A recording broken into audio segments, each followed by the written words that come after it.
The morning sprinklers exploded like fireworks, and right in the middle of it stood Karen, drenched from head to toe, screaming my name like a banshee. Her white heels sank into the mud, her designer sunglasses flew off, and her dog barked hysterically as she slipped again.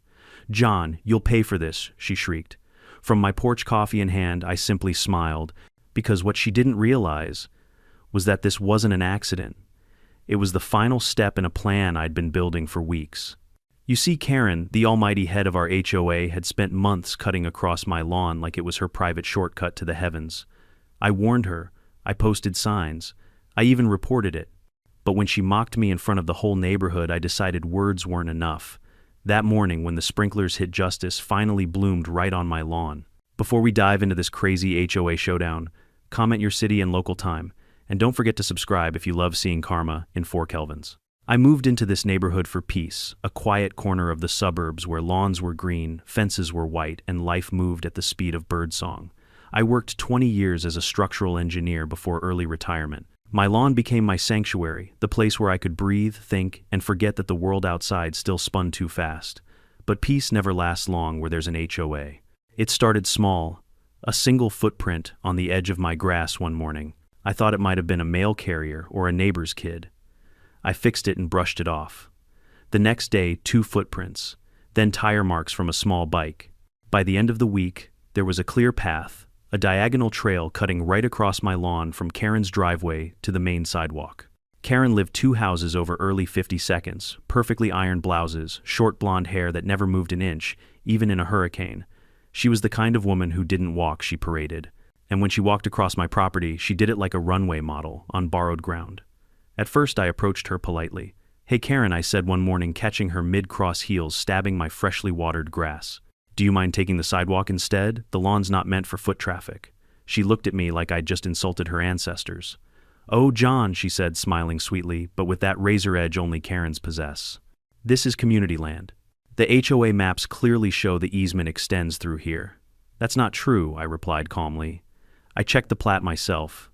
The easement ends at the sidewalk. Her smile turned colder. "Maybe you should read the updated rules." I wrote them myself. That's when I realized who I was dealing with. Karen wasn't just a nosy neighbor, she was the HOA's chairwoman of property aesthetics, which basically meant she believed she owned every blade of grass in this community. Over the next few weeks, she made a point of cutting across my yard every single day, sometimes twice, sometimes with her golden retriever who seemed determined to mark every corner of my lawn as his personal empire. She'd wave mockingly as she passed. "Lovely grass, John. Feels nice under the feet." I tried talking to the HOA board, but they might as well have been her personal fan club. John said, "Mark, the HOA president, during our monthly meeting, we haven't had any formal complaints about property damage." "I sent photos," I said, sliding my phone across the table. There they were, muddy footprints, dog droppings, even a tire track. Mark glanced at the screen for half a second before shrugging. These could be from anyone. Karen, sitting 2 seats over, crossed her arms smugly. Maybe, if John's lawn wasn't such a convenient shortcut, people wouldn't step on it. Laughter rippled across the table. My blood boiled, but I kept my cool. "Fine," I said. "If you won't do anything, I'll handle it myself." Karen leaned forward, eyes glinting. "Oh, I'm sure you will." The next morning, I ordered a private property sign online, bold red letters clear as day.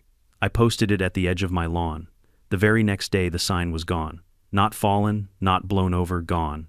Replaced by a tiny wooden stake that read, "Community Pathway Access, HOA Authorized." I couldn't believe it. Karen had not only stolen my sign, she'd replaced it with an official-looking fake HOA one. That's when I installed cameras. Not the cheap kind you stick on a window, real weatherproof motion tracking cameras with night vision. I mounted one near the garage, one by the front porch, and one hidden behind the flower bed facing her route. And just like I expected, the footage was pure gold. There she was every morning at 7:30, marching across my lawn in high heels, her dog trotting behind leash swinging expression smug. Sometimes, she even used my yard to cut between other houses as if she were leading a parade of entitlement. One video captured her stopping right in front of the camera, staring straight into it, then giving a sarcastic wave. "Smile, John," she said. The next week, I confronted her again, this time with evidence. I walked up to her driveway as she was watering her hydrangeas, phone in hand. "Karen," I said evenly, "I have you on video trespassing. You're damaging my property. I'm asking one last time, stop walking across my lawn." She didn't even flinch. Or what you'll call the HOA, I am the HOA. No, I said, holding up my phone, I'll call the county. That got her attention. Her smile vanished for the first time. You wouldn't, she hissed. You'll just embarrass yourself. Maybe, I said. But I'll take that chance. Later that week, I received a letter official, HOA stationary gold seal the works. It read, Notice of violation. You are in breach of Community Policy 14.2, a installation of unauthorized surveillance devices visible from the public view. Fine, $500, I almost laughed out loud. She was fining me for having cameras on my own property. That night, I sat on my porch under the warm hum of the streetlights, sipping coffee, and watching the motion alerts ping my phone. Every single one was her. I could track her pattern down to the minute. And that's when the idea struck me, if she won't respect my words, maybe she'll respect consequences. I started sketching a plan, not out of anger, but precision. It's in my nature as an engineer to solve problems logically, and Karen was just another design flaw in my peaceful blueprint. I studied the sprinkler layout, 12 heads controlled by a smart hub I could reprogram. I added new motion sensors tuned to activate only between 6:30 and 8:00 a.m. Karen's shortcut hours. It wasn't vandalism. It wasn't violence. It was simply physics meeting karma. But I wasn't done. I also placed subtle flags to mark where she stepped most often, a perfect diagonal path between my mailbox and her driveway. I watered heavily that night, making sure the soil was soft, the grass slick, and the sprinklers ready. As I went to bed, I could already imagine the sound, the hiss of water, the squeal of surprise, the scream of a woman realizing her power had limits. The next morning, I woke early, coffee in hand, camera feeds open, 7:28. Motion detected. There she was, right on time. She stepped onto the grass with her usual smirk, and 2 seconds later the sprinklers erupted. Water blasted from every direction, drenching her instantly. She shrieked, spinning around in disbelief, clutching her phone as her dog barked in chaos. The look on her face, pure outrage mixed with disbelief. I nearly spilled my coffee laughing. Of course, I knew this wouldn't be the end. Karen never went down quietly. But in that moment, for the first time in months, I felt something I hadn't felt since moving in peace. A wet, muddy, screaming kind of peace. The next morning, I woke up to the sound of furious knocking, not a polite knock, but the kind that says, I'm here to start a war. When I opened the door there, she was Karen, hair still damp, eyes blazing, HOA folder clutched under one arm like a holy book of vengeance. John, she snapped, you've crossed a line. I raised an eyebrow. You mean the same line you've been walking across every morning? Her jaw tightened. You're harassing me. That sprinkler stunt was targeted, malicious, and on my property, I interrupted calmly, sipping my coffee, triggered by motion sensors. Totally legal. Karen's face turned crimson. I'm filing a harassment claim with the HOA board. And your cameras, she pointed toward my porch, those are a violation of privacy laws. I smiled. Only if you're inside my house, Karen, which last I checked you're not. She stomped off, muttering something about ungrateful residents and disciplinary action. I didn't take her seriously. But 2 days later, a crisp envelope arrived in my mailbox, stamped with the HOA seal. Notice of violation. You are hereby fined $500 for unauthorized surveillance equipment visible from the street. I laughed.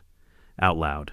The irony was almost poetic. The woman who trespassed on my lawn daily was now fining me for protecting it. I refused to pay, of course. Instead, I attended the next HOA meeting in person. The meeting was held in the community clubhouse, a pristine room filled with plastic plants and passive-aggressive energy. The board sat at a long table with Karen at the center like a queen on her throne. Around her were Mark, the HOA president, Diane, the treasurer, who agreed with whatever Karen said, and about 10 board residents pretending to care. As I walked in, Karen smirked. Ah, Mr. Miller, we were just discussing your behavioral issues. Perfect timing, I said. Let's discuss yours. I connected my phone to the projector, and before anyone could stop me, played the footage. There she was, Karen marching across my lawn, dog in tow, ignoring the signs, sometimes even stopping to pick flowers from my garden. A few residents gasped. Someone chuckled. One man muttered, "Classic Karen." Karen shot up from her seat. That's taken out of context. I was inspecting the condition of community property. Community property, I repeated, because if that's true, I guess I should start parking my truck in your flower bed. Mark tried to intervene, his voice weak. Let's keep this civil, folks. Civil, I said, turning toward him. She's been trespassing for months. She ignored my warnings, stole my sign, and now she's trying to fine me for recording proof. Karen slammed her folder shut. You can't talk to me like that. I represent this community. I stepped closer, lowering my voice just enough for everyone to hear. No, Karen. You represent yourself and your ego.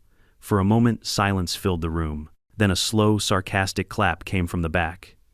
It was Tom, my next-door neighbor, a retired cop with a wicked sense of humor. Finally, he said loudly. Somebody told her. The room broke into nervous laughter. Karen's face burned red. She grabbed her folder and stormed out, slamming the door behind her. After the meeting, a few neighbors approached me quietly. Good job, John, one woman said. We're tired of her power trips. Another added, she fined me for having a blue mailbox flag, said it didn't match the community color scheme. I realized then Karen's reign of terror wasn't just my problem. She'd been policing everyone: grass, height, garage doors, even trash can placement. The HOA wasn't a board. It was her personal fiefdom.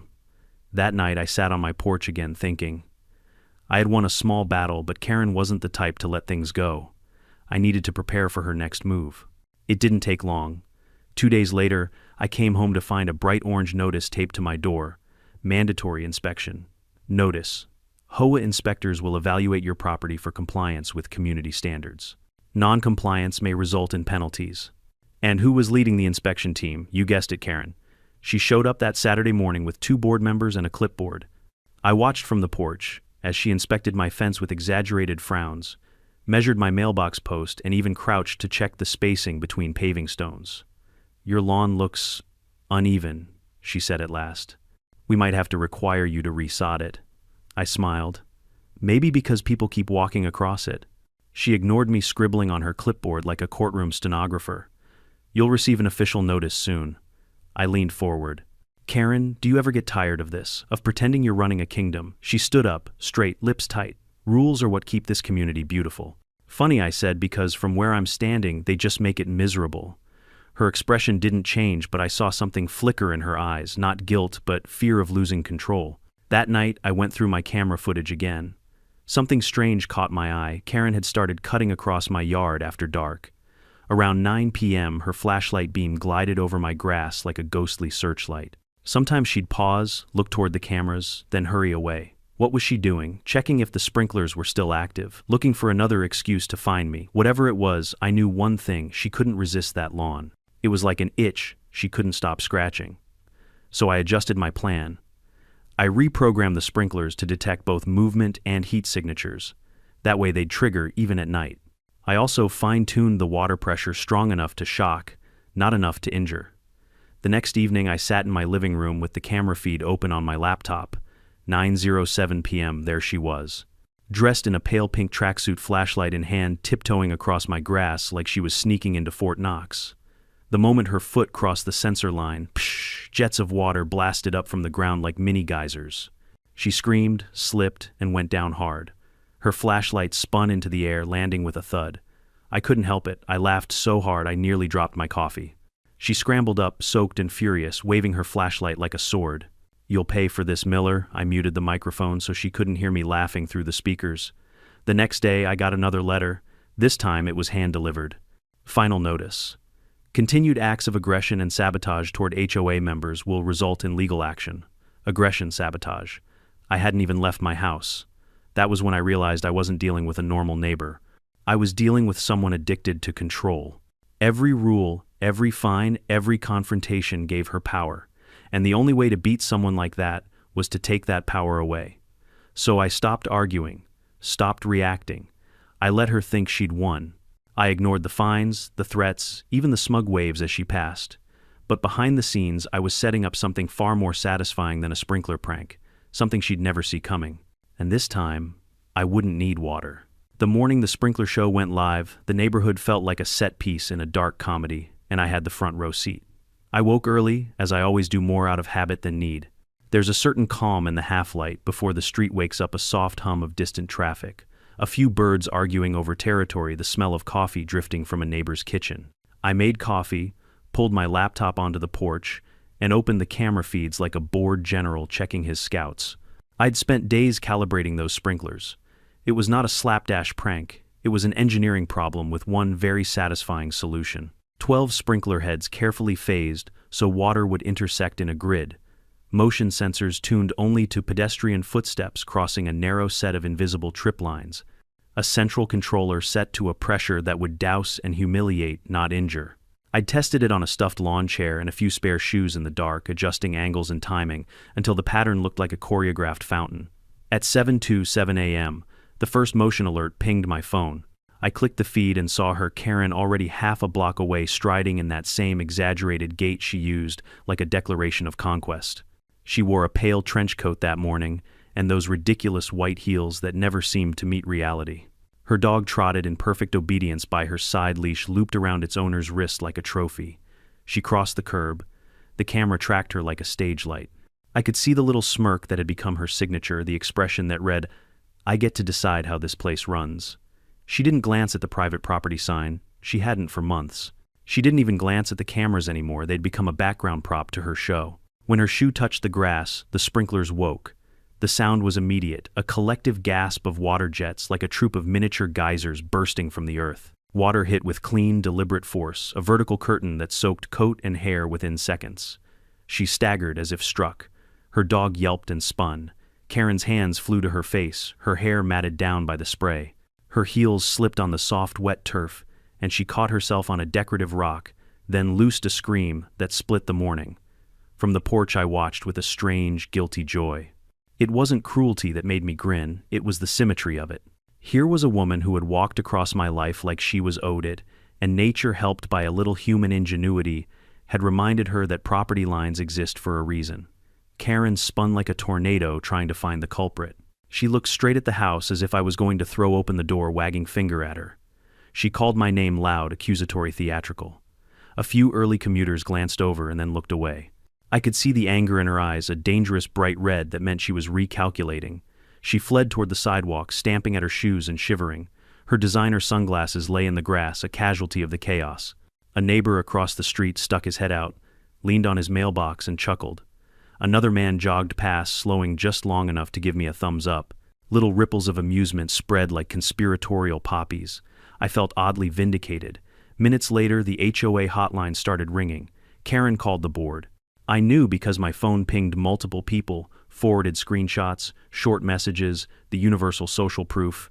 "Did you see her? Oh my God, he got her good." A flurry of reactions, most of them on my side. I didn't post anything. I didn't have to. The footage would do the talking, but of course the footage would also be her weapon. When she stormed over to my house, dripping and furious, there was a crowd, well, a scattering. People love a spectacle. She pounded on my door with the kind of force that was part protest, part performance. I opened it when she started screaming my name, and there she stood, a sopping, angry statue. "John," she shrieked. "You did this to me. You set me up. This is harassment."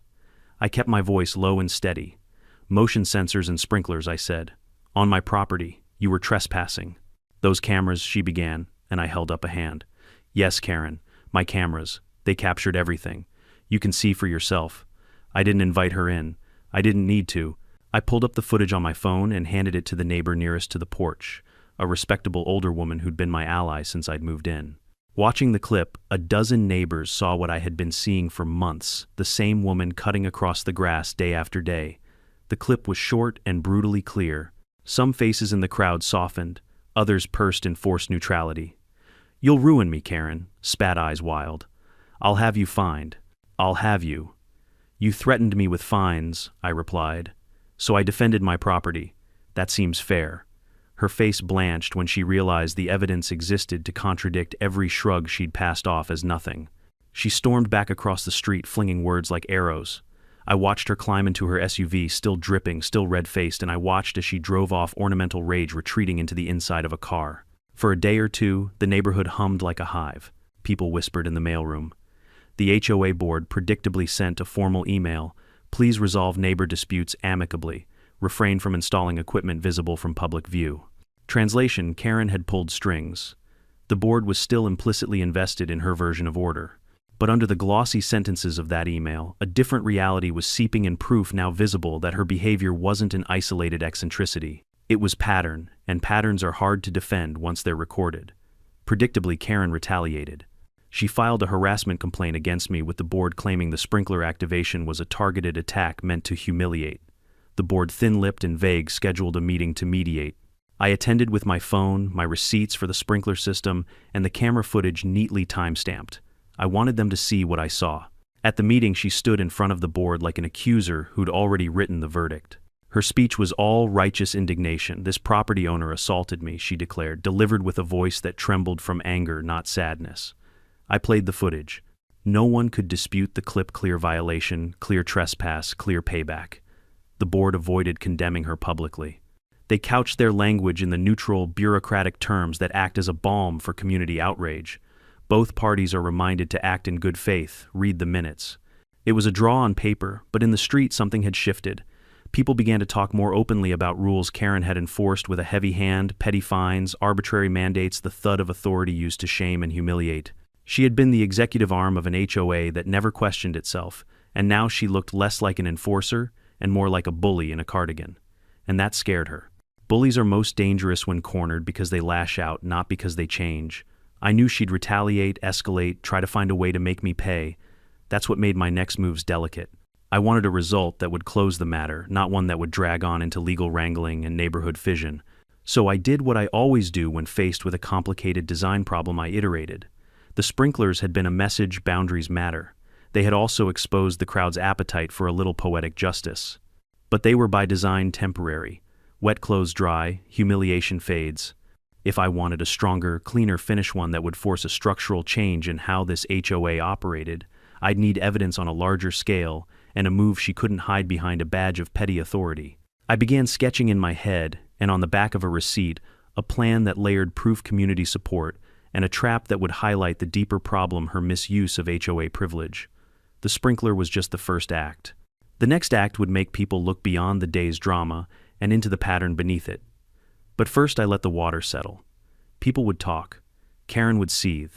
And in the quiet after the storm, I'd prepare the next step with the patience of someone who knows how to wait for structure to fail on its own terms. I knew it was coming. You can't humiliate someone like Karen, especially a woman who believes she is the HOA, without her coming back swinging. What I didn't expect was just how far she'd go to prove a point. It started with a new rule. A bright yellow flyer showed up on everyone's doorstep that week. New HOA policy update. Effective immediately, all lawns adjacent to common sidewalks are designated as community access zones for pedestrian use and safety. I laughed out loud when I read it. There was no pedestrian safety issue here. It was pure retaliation, a carefully worded excuse to make my property public. And who signed the notice at the bottom? Karen L. Whitmore, head of property aesthetics. I wasn't the only one who noticed. My neighbor Tom, the retired cop who'd clapped during that HOA meeting, came over with his morning coffee. "She's going after you, John," he said. "That rule is personal. Everyone knows it." I nodded. "Yeah, but she just made a mistake." "How so?" "She made it official. By declaring it community access, she gave me something tangible, evidence of targeted harassment disguised as policy. But I didn't act immediately. I let her believe she was winning. The next few days she strutted across my lawn again like a peacock in heels. Except now she did it slowly, almost ceremoniously, turning her head to make sure I was watching from the window. Once she even brought a small group from the HOA board with her. They walked side by side across my grass, chatting casually, pretending not to notice me filming them from the porch. When they reached the sidewalk, Karen turned around and called out, "See John, community access," perfectly within the rules. Her voice was sugar-coated poison. The board members laughed awkwardly, clearly aware of the tension but too afraid to contradict her. I didn't respond. I just smiled and waved. That silence must have driven her crazy, because the next day she took it further. When I came home from running errands, there was a freshly planted sign right in the middle of my front lawn. It read, "Community Shortcut, HOA, Approved." I stood there for a good 30 seconds, stunned, then burst out laughing. She had actually done it. She'd planted a fake public pathway sign in my yard without my consent. That night I called Tom. "She's lost it," I said. "Completely," he chuckled. "So what's your move?" "Oh, I've got one," I said, "and it's going to be beautiful." See, Karen loved appearances. She cared more about looking powerful than actually being right. So I decided to give her what she wanted, a spectacle. I contacted a local landscaping crew I'd used before, good guys who didn't ask too many questions. I told them I needed a decorative turf replacement project. The crew showed up the next morning, in bright green trucks, loud enough to draw attention. And of course, Karen was out on her porch within minutes, arms crossed, eyes narrow. "What's all this?" she demanded, walking over in her robe. "Just upgrading the lawn," I said innocently. "HOA loves beautiful grass, right?" she huffed. "Make sure it meets community standards." "Oh, don't worry," I said with a grin. "It'll be unforgettable." What she didn't know was that I'd ordered synthetic turf, the kind with a waterproof membrane and a thin layer of mud lubricant underneath. From the surface, it would look perfect, lush, green, pristine. But step on it, and you'd find yourself on the slipperiest, most humiliating ride of your life. The landscapers worked all day, laying down the turf, smoothing the edges, and trimming it to HOA perfection. By evening, my front yard looked like a magazine cover. The grass shimmered in the sunlight, flawless and inviting. Even Karen stopped by to inspect it, trying not to show how impressed she was. "This looks adequate," she muttered. "High praise from the Queen herself," I replied. Once she left, I installed a small motion camera disguised as a garden light. Then, just for good measure, I placed a new sign beside her, fake one, private property, do not enter. I went to bed smiling that night. I didn't even have to bait her. I knew Karen too well. Her ego would do the job for me, and sure enough, the next morning delivered more entertainment than a Netflix subscription. At exactly 8:02 a.m., Karen reappeared, this time wearing a floral dress and wedge sandals, phone in hand. She was talking to someone on speaker. I told him he can't tell me where to walk. HOA rules are clear.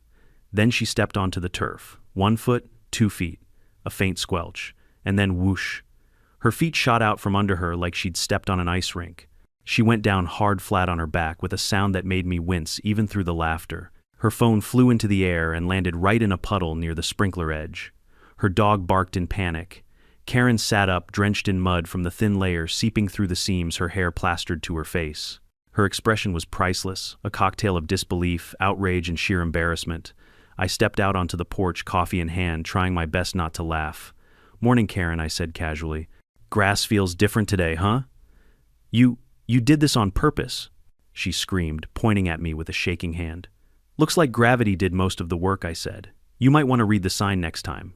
She stumbled up, slipping again as she tried to stand. The dog pulled at the leash, nearly dragging her back down. By the time she escaped to the sidewalk, half the neighborhood had peeked out from their windows. One neighbor across the street even filmed it. I could see the phone camera glinting in the sunday. Karen's reputation had already been shaky, but this was gasoline on a bonfire. Within hours, the neighborhood group chat was buzzing. "Did anyone see Karen wipe out on John's lawn? I thought it was fake turf. Guess not. She's lucky he didn't press charges for trespassing." The video started circulating faster than gossip at a country club. Even people outside our subdivision were sharing it. I didn't upload it, but once it hit the chat, it spread like wildfire. Someone edited it with dramatic music and the caption, "HOA Karen meets her match." That night, I found another letter taped to my door, hand-delivered, of course. Notice of investigation. You are being reviewed for endangering the safety of an HOA official. Cease all modifications to your property pending further evaluation. I read it twice, then folded it neatly and set it aside. She was grasping at straws now. The board wouldn't touch this with a 10-foot pole after seeing that video. Later that evening, Tom texted me a screenshot. It was a snippet from Facebook. Someone had shared the clip publicly, and it already had 1,2,000 views. "John," he texted, "you've gone viral." I laughed so hard, I nearly spilled my beer. For once, justice wasn't quiet. It was loud, cinematic, and humiliating, just the way Karen had humiliated everyone else. But I knew Karen. She wouldn't stop. Not until she dragged the entire HOA into this mess with her, and that was exactly what I needed. Because once the spotlight turned on her, it wouldn't just reveal my prank. It would uncover everything she'd been hiding. And soon she'd wish all she'd lost was her footing. The next morning, I didn't even need to check my phone to know something was brewing. You could feel it, that quiet, charged energy that always comes before a storm.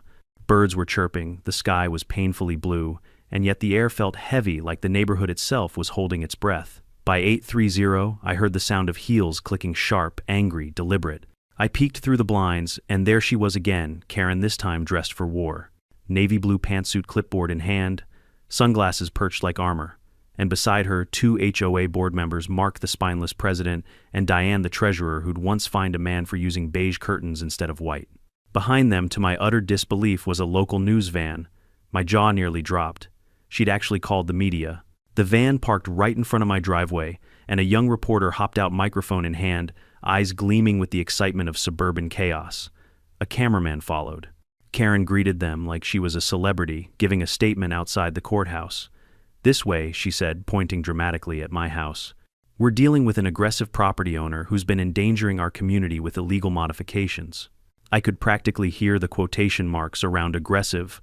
I stepped out onto the porch before they reached my lawn, coffee mug in hand, wearing my most casual flannel shirt, the uniform of a man who's done nothing wrong. "Well," I said cheerfully, "good morning, everyone." "What's the occasion?" Karen spun toward me like a queen addressing a peasant. "John, we're conducting an official inspection under HOA authority, and Channel 9 is here to document the violations you've committed." The reporter blinked at me, intrigued. "Sir, do you have a comment regarding the claims that your sprinkler system and property modifications have caused injury and created safety hazards?" I couldn't help but smile. "Oh, absolutely," I said. "Would you like to see the footage?" Karen froze. "Footage? Oh yes," I said, stepping aside. "You see, my property has full surveillance, which as far as I know is perfectly legal under state law. You'll find the real story, much more." Slippery. Her jaw tightened. "Don't listen to him, he's manipulating," but the reporter was already intrigued. "Can we see the video?" "Of course." I led them to the porch, pulled up the camera feed on my tablet, and played the clip Karen stepping onto the turf, slipping, falling, flailing like a cartoon character while shouting my name. The reporter tried and failed to hide her grin. The cameraman actually snorted. Karen lunged forward, snatching the tablet from my hands. "You can't show that." "Oh, but you just did," I said coolly. "On live television." Because yes, I had noticed the little red light on the camera. The feed was already rolling. Karen realized it too, and for the first time her confidence cracked. "Turn that off," she barked at the cameraman. "This isn't authorized." The reporter stepped back, professional but barely containing her amusement. "Ma'am, you called us here for transparency. The viewers are entitled to context." I swear, I saw Mark, the HOA president, shrink an inch right there on the spot. He mumbled, "Maybe we should reschedule this inspection." But Karen wasn't done.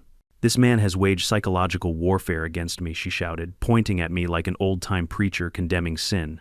"He installed traps. He's weaponized his property." I took a slow sip of coffee. "Karen, all I did was protect my own yard. The only weapon here was your arrogance." The silence that followed was glorious. Even Diane looked away, embarrassed. And then it happened. As Karen turned on her heel, stomping back across the lawn toward the sidewalk, she forgot one tiny detail: the synthetic turf was still slick from the morning dew. Her heel hit the edge, slipped, and the universe decided to press replay. Down she went again, this time in full view of the HOA board, the reporter, and half the neighborhood who had started gathering like an audience at a street performance. The microphone hit the ground, the cameraman gasped, and Karen let out a wail that could wake the dead. The reporter's reflexes kicked in. She was still filming. The camera caught it all: the fall, the mud, the dog barking frantically as Karen sat up in complete horror. "Cut the camera," she screamed, but it was too late. By evening, the video was online. Someone had clipped it from the live feed, and within hours it spread like wildfire. Titles varied: HOA chairwoman slips on her own rules, karma caught on camera when the HOA goes too far. Karen versus physics. Guess who wins? The comment sections were brutal. "That turf's got more justice than the HOA. Bro engineered karma. I'd pay HOA fees if they guaranteed entertainment like this." By the next morning, the clip had over 1.5 million views. Karen tried damage control. She posted a long, emotional Facebook statement about the dangers of community hostility and the need for mutual respect, painting herself as the victim of bullying. But it backfired spectacularly. People started posting screenshots of HOA fines. She'd handed out hundreds of dollars for unapproved mailbox, color decorative stones, exceeding size limits, wind chimes, violating sound ordinances. The neighborhood had been waiting for this moment. Tom called me that evening, barely able to talk through laughter. "John, she's toast," he said, half the board's turning on her. "Mark's calling an emergency meeting." "Good," I said. "Maybe they'll finally learn what accountability means." "By the way," he added, chuckling, "someone's selling shirts online that say, 'Watch your step, Karen.' They're selling fast." I nearly spit out my drink. "You're kidding." "Nope. Welcome to the internet, my friend." I should have felt guilty, maybe a little sorry for her, but I didn't. Not one bit. Because for months, she'd used her position to bully, humiliate, and control everyone around her. The only difference now was that the world finally saw what she really was, and I didn't even need to lift a finger. The next few days were eerily quiet. No HOA notices, no angry knocks. Even her car stayed parked in the driveway. Then one afternoon I saw a for sale sign appear in her yard. I stood there for a while looking at it. It felt almost surreal, like watching the final scene of a movie I didn't realize I'd been directing. That evening I took my dog for a walk across the same patch of turf she used to trample. The fake grass shimmered under the sunset, dry and peaceful now. My dog stopped to sniff where she had fallen, tail wagging like he sensed the ghost of victory. When I got home, Tom was waiting on my porch with 2 beers. "To the end of an era," he said, raising his bottle. I clinked it with mine. "And to the return of common sense." He laughed. "So what's next? You gonna take her seat on the board?" I smirked. "Nah, I'm just gonna enjoy my lawn." But as I sat there watching the light fade over the calm, perfect grass, I couldn't help but think about what Karen's downfall meant for everyone else in the neighborhood. People had learned something, that fear only works if everyone stays quiet. The moment someone stands up, the whole illusion of control falls apart. That night I opened my laptop and replayed the video one more time, just once for closure. The water, the slip, the scream, it all looked like poetic symmetry. And I whispered to myself, turns out gravity always enforces its own rules. You can always tell when a regime is crumbling, not because the leader admits defeat, but because their followers start pretending they never supported them in the first place. That's exactly what happened to Karen. 2 days after the fall, literally and figuratively, the HOA board held an emergency meeting. No media this time, no pomp and pretense, just a shaky attempt at damage control. I didn't plan to attend. Honestly, I thought I'd had my fill of HOA drama for a lifetime. But then Tom showed up at my door, grinning like a man holding good gossip. "You should come," he said. "Trust me, it's going to be a show." I followed him to the clubhouse more out of curiosity than anything. The air inside buzzed with whispers. For once, Karen wasn't sitting at the center table, Mark was. His face looked pale and sweaty, the face of a man who'd been forced into a job he didn't want. When I walked in, a few people clapped quietly. It caught me off guard. Normally, HOA meetings were like funerals, long, dull, and full of hidden resentment. But this one had the energy of a rebellion. Mark cleared his throat. "Thank you all for coming on such short notice. I think we can all agree there have been recent events that have damaged the reputation of our community." Someone snorted in the back. Another whispered. "You mean Karen's comedy hour?" Laughter rippled through the crowd. Mark continued, trying to stay professional. "Effective immediately, Karen Whitmore has been suspended from all HOA duties pending investigation." That was it. No apology, no explanation, just a bureaucratic exorcism. Tom leaned over to me. Suspended means fired once the paperwork catches up. Karen wasn't there, of course. I pictured her sitting in her house, blinds drawn, watching the world outside unravel her little empire. But the meeting wasn't over. Diane, the treasurer and Karen's longtime ally, stood up nervously, clutching a stack of papers. I have something to disclose." Her voice trembled. "During the last audit, I noticed some irregularities in our budget. At first I thought they were clerical errors, but there are multiple transactions that can't be explained." A murmur swept through the room. Mark frowned. "What kind of transactions?" Diane hesitated. "Payments labeled as community improvement consulting fees. They were approved by Karen without board vote, totaling nearly $42,000 over the past year. You could have heard a pin drop." Tom let out a low whistle. 42 grand. "For what, her shoe collection?" Diane's voice cracked. "The checks were written to a company called W Property Solutions. I looked it up. It doesn't exist." Mark looked like he'd swallowed a lemon. "You're saying she created a fake company?" "I'm saying," Diane said, setting down the papers. "Karen's been siphoning money from the HOA." The crowd erupted. Voices overlapped, outrage mixing with vindication. For months, everyone had felt like something was off. The sudden fee hikes, the endless fines for nonsense like mailbox polish or improper shrub trimming. Now it all made sense. I didn't say a word. I just sat back and watched the empire burn. Mark pounded the table. "We'll contact the county auditor and file a formal report." "This is a criminal matter." Someone shouted, "About time." Another neighbor, a quiet woman named Patricia, who had once been fined for hanging a Christmas wreath too early, stood up and said, "We all knew she was corrupt, but we didn't know how to fight her. John showed us we could." The room went silent again, and suddenly every eye was on me. I shifted uncomfortably. "Hey, all I did was water my lawn." The room burst into laughter, real cathartic laughter. For the first time, this community actually felt like one. After the meeting, several neighbors came up to thank me. An older man shook my hand firmly. "You stood up when none of us could," he said. "You reminded us that the HOA works for homeowners, not the other way around." I didn't know what to say. I'd only wanted peace, a patch of quiet green grass. But somehow, it had turned into a movement. That night, as I walked home, the neighborhood looked different. Windows glowed with soft light. A few kids played on their bikes in the cul-de-sac without their parents glaring at them for noise violations. The tension that had hung over our little suburb for years had finally broken. Still, I couldn't shake the feeling that Karen wasn't finished.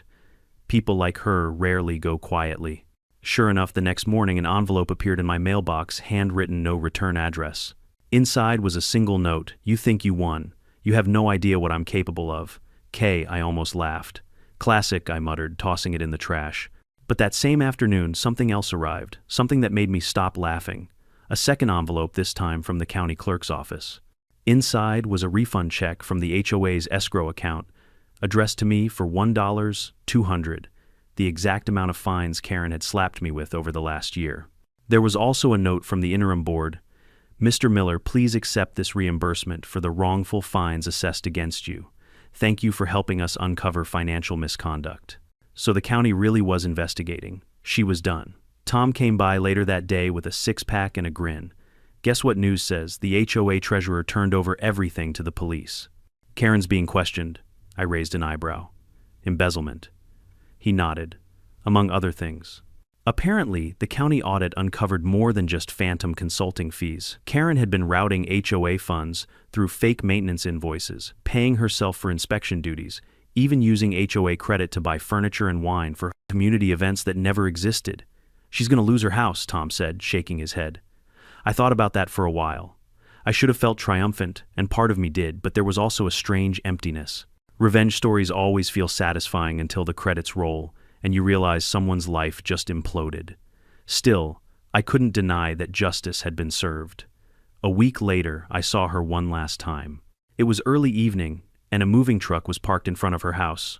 She was standing on her porch wearing jeans and a hoodie, no makeup, no clipboard, no audience. She looked smaller, somehow, not physically, but in presence. She noticed me watching, and for a brief moment, our eyes met. No words, no glares, just quiet understanding.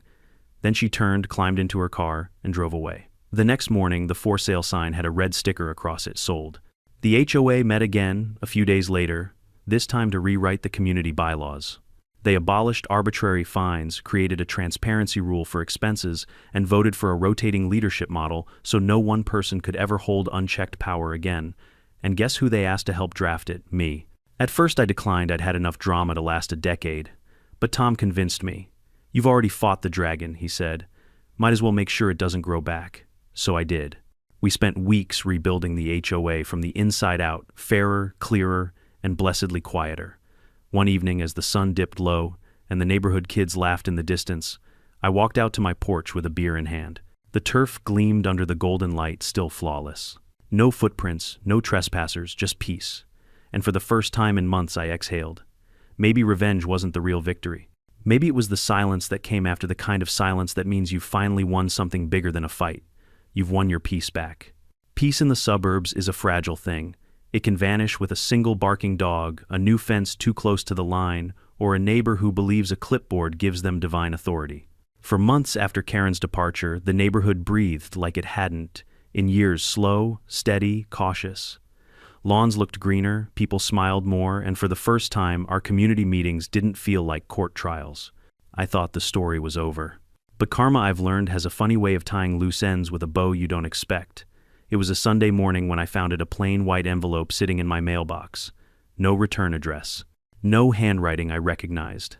Inside was a folded sheet of paper and something that looked like a check. The note read, "Thank you for standing up to her. She ruined more lives here than you know. Some of us couldn't speak up before, but we can now. Consider this our way of saying thank you." Attached was a cashier's check for $5,000, signed only. From the ones she fined into silence. I sat on my porch for a long minute staring at it, not sure whether to laugh or feel guilty. $5,000. It wasn't about the money, it was about what it symbolized. People had been living under her shadow for years, scared to fight back, and now they were free enough to give.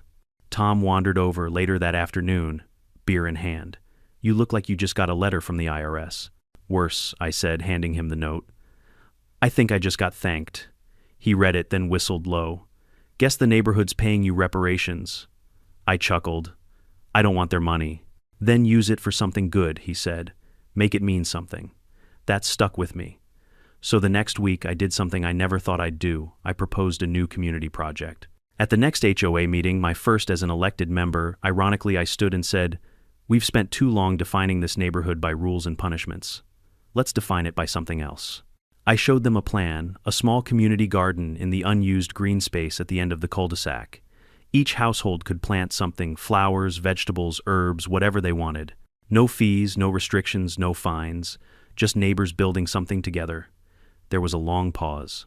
Then Patricia, the woman Karen once fined for her Christmas wreath, raised her hand.